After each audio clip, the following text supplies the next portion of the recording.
This is part 7 of Federalist 84. I have said it many times and I'm going to say it again. C-SPAN is a wonderful resource for you if you want to learn about American civilization. libraryofcongress.gov, and teaching American history is a good source for good place to look at the resources, documents. National Constitution Center, definitely check that out. National Archives, I've already mentioned these before. So I'm going to try to see if I can finish the rest of this Federalist. We're going to start with 13, 14. Let me make sure I'm getting the paragraph right. 12, 13, 14, 15, 16. Paragraph 16. The last objection of any consequence which I at present recollect turns upon the article of expense.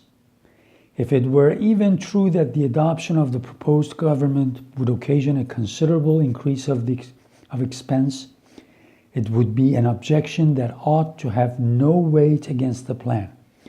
The great bulk of the citizens of America are with reason convinced that union is the basis of their political happiness. Men of sense of all parties now, with few exceptions, agree that it cannot be preserved under the present system, nor without radical alterations. That's why we had to write this Constitution, because otherwise we would have been miserable. We would have been going to wars. There would be wars between the states, and he's going to say that, of course, it's to be expected that you're going to have to spend a little money for that.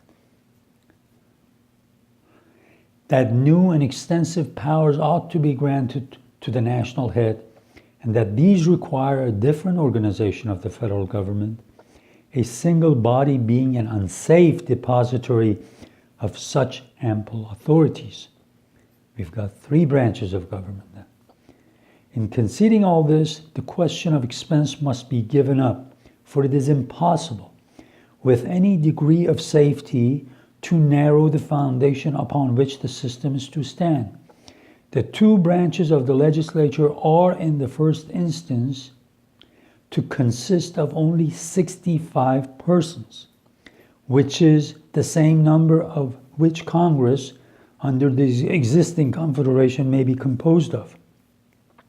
It is true that this number is intended to be increased, but this is to keep pace with the increase of the population and the resources of the country.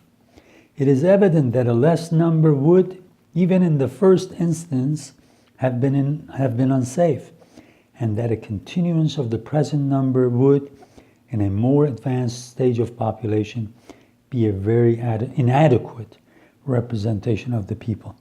They're saying, well, 65 members, that's going to cost us too much. He says, well, silly people, you already have almost 65 people, almost that number, serving in the Congress right now. And he says, of course, the number is going to go higher because population is going to go higher, but we have all the resources look at all the resources that this country has.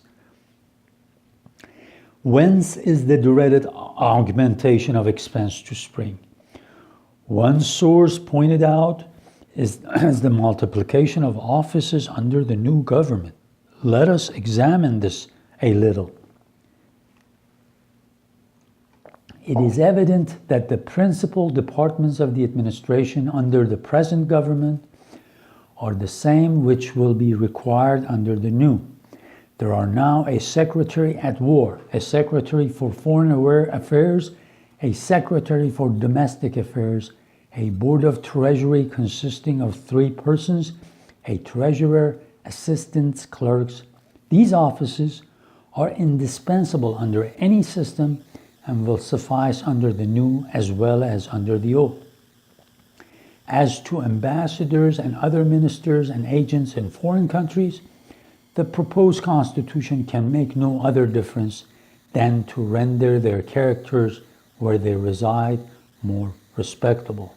All we want to do is not only take care of the people, civil service that work for us in our country, but also if we want to be respected, we have to support those people financially and any otherwise, ambassadors, ministers that are representing our countries outside of the United States.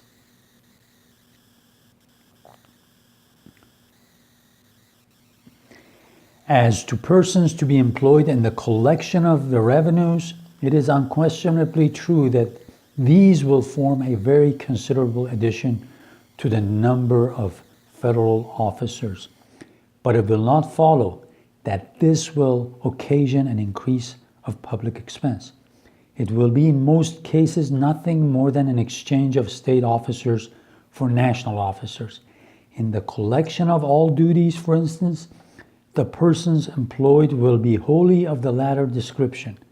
The states individually will stand in no need of any for this purpose. So the tax collectors inside the state, the state and federal officials can actually work in hand. So there's no extra cost. And for the people who collect the duties, the import duties and stuff, well, that's not going to be any cost to the state. So what are you guys to worry about?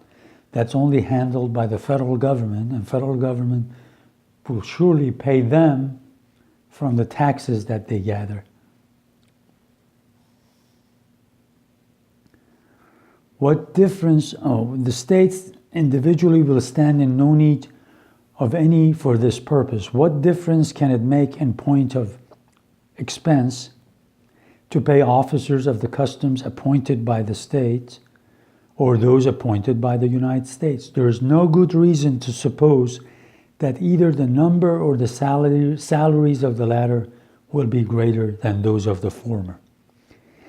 Where then are we to seek for those additional articles of expense which are to swell the account to the enormous size that has been represented to us?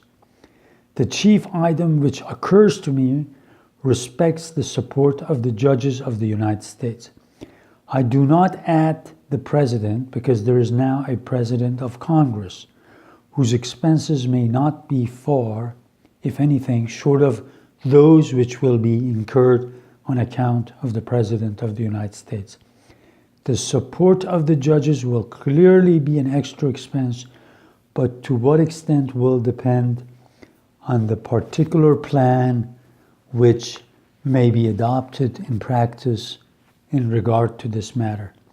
But it can, upon no reasonable plan, amount to a sum which will be an object of material consequence. So the only thing that he agrees is that yes, the federal judges, the Supreme Court justices, those are going to be extra expense. But he says you're trying to administer such a big place and you want to do it in a great way.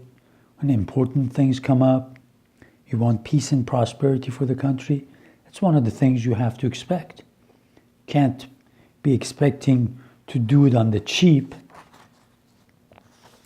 I'm going to leave the rest of this Federalist for the next video because I just don't have enough time to read the rest without rushing it, and I don't want to rush it. So I'll go back and talk, just give you, again, just recommend C-SPAN to you. Just go on that website, look for American writers, presidents, court system, book TV, American history TV, lectures in history, important cases before the Supreme Court. They've lately been doing wonderful program, Real America, REEL. These are from the film reels of the past that they used to show in movie theaters or in public televisions, just in support of the government. And then they give tour of the cities, battle sites, historic places, all the places that even if you live in the United States, you might not be able to attend, go to. They've got wonderful lectures on the Civil War, the coming of the Civil War. You will not understand the United States unless you understand what led to the Civil War and afterwards. So just wealth of material in these two websites on the top. And of course, National Archives has so many great things. And then National Constitution Center, they're putting up lots of videos. You can read articles that are in support of an argument and articles that are in opposition to that argument. Lots of legal scholars. It's tons to learn from. And of course, I mentioned teaching American history. It's wonderful to look at source material and summary of some of these Federalist Papers and a lot of other things. So I will stop here and I will finish Federalist 84 in the next video.